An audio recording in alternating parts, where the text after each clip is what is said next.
Hello, and welcome to this West Midlands School of Clinical Hypnosis revision video. Today we're going to be talking about what is hypnosis. Very fundamental question, of course. Okay, so we're going to start with what hypnosis is not. This is quite important because there are a lot of myths and misconceptions around hypnosis. So hypnosis, first of all, is not mind control. A common conceptualization of hypnotherapy, or hypnosis I should say, is that you do actually control other people's minds, and rather than that you actually influence them. There have actually been some studies into the use of hypnosis for mind control, and they've been pretty poor. Have been the actual outcomings, the actual findings of those. So it's not mind control. It's also not sleep. Many hypnotherapists will use the word sleep, deep sleep, but it's not a sleep state. It's a sleep-like state. But usually there's a level of awareness, a level of consciousness that you wouldn't associate with sleep. Some people would argue that it's part of the hypnagogic or hypnagogic, I never quite know how to pronounce that, state, which is the state you enter as you fall asleep, but you've still got a degree of external awareness that you wouldn't expect to have in sleep. It also doesn't have automatic loss of memory or loss of awareness. We've already mentioned that you'd maintain a degree of awareness that you wouldn't associate with sleep. And generally, somebody in a hypnotic state will have some degree of awareness. That might be significantly reduced, but they'll still have some awareness. They might have an awareness of what they're doing, but not their external environment. They might have an awareness of a particular body part, if the hypnotist has directed them to that, or a particular visual image. But they'll still have some awareness. Equally, memory, or memory loss I should say, is not a fundamental. Amnesia can be induced in hypnosis, but it is not necessarily a requirement. And that, as a misunderstanding or misunderstanding, goes back to the very early days of hypnosis, where it was in fact one of the main criteria for defining hypnosis back in, the 1800s we're talking here. It would be that amnesia would be present. Usually it's only associated with very deep states of hypnosis or deliberate installation of amnesia. So it's not mind control, it's not sleep, and it's not associated automatically with memory or loss of awareness, but these things can occur. Okay, what is it? Well, it's a state characterized by passivity. This is both mental and physical passivity. So somebody in a hypnotic state is likely to be a little more passive than they normally would. They'll sit more still. If they are moving, the movements will tend to be slower, gentler movements. So there's just less going on physically, but there's also often less going on mentally, as some of the unnecessary functions are guided away from, which brings us on to the next one, because what you do have going on is focused attention. Focused attention.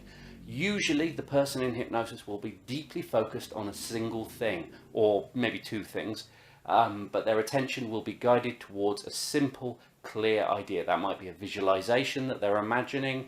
It might be an external spot on a wall. It might be their hand. It might be something like that. But usually what you get is focused attention with passivity. So they're more still. That doesn't mean they can't move, but they usually have to make a deliberate conscious effort to move.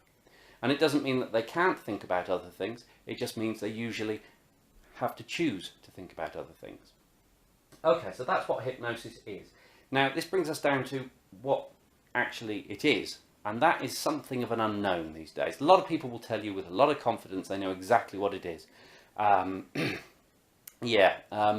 Really, we don't know at the moment.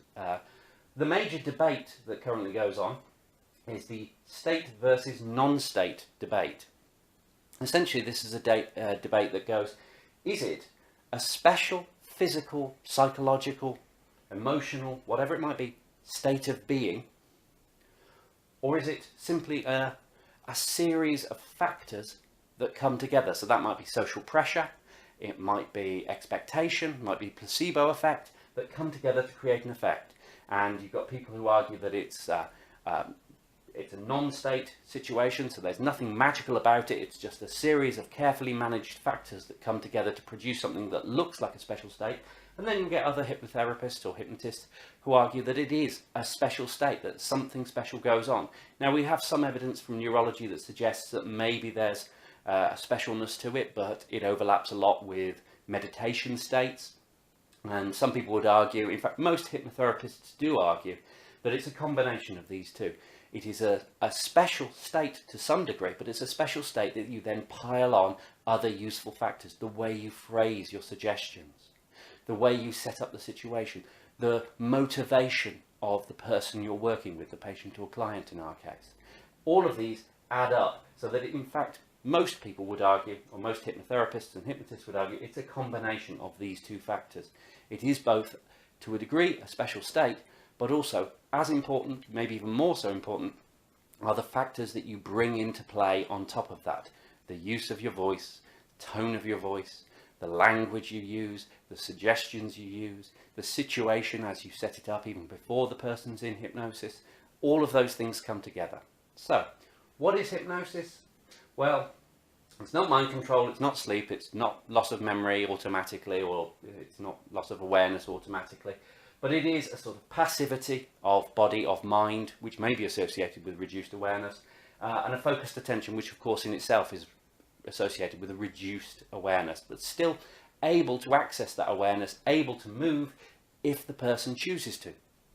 They just have to choose to, rather than it happening automatically and instinctively as it does in normal life. Is it a special magical state? We don't know. Is it definitely not a special magical state? We don't know. Academics have been arguing about this for 50, 60 years now, and no convincing arguments have come about, or no killer arguments have come about as of yet. What we believe, most of us believe, is probably a combination of these two factors. There's probably something neurologically going on that's unusual, a little bit special, and like I say, we do have some neurological information that suggests that seems to be the case, but again, that might be the same thing that's going on with meditation, or similar to what's going on with meditation, but it's the factors that we pile on top of that, or the factors that we use to augment it, that really make it what we would call hypnosis. Okay, thank you very much.